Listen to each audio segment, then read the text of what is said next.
السلام عليكم أعزائي المشاهدين، معكم بتول من مطبخ بتول قوجة، وهذا فيديو قصير حبيت فرجيكم شو اسم النشا باللغة الألمانية وين ممكن فينا نلاقيه. طبعا هو موجود بأغلب المولات الألمانية وموجود تحت اسم شبايسة شتيركا، مثل ما لكم شايفين الاسم موجود عندكم، وكمان سعره موجود فوق، سعره يورو 29 سنت. مثل ما قلت لكم موجود بكل تقريبا المولات الألمانية. بمجرد ما تشوفوا هذا الاسم اعرفوا انه هذا هو النشا.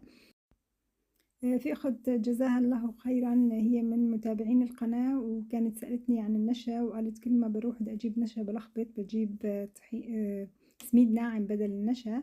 فحبيت نزل هذا الفيديو أفيدها وأفيدكم، وإذا حبيتوا كمان تسألوا عن أي شيء ثاني كتبولي بالتعليقات. بشوفكم دايما على خير. كانت معكم بتول.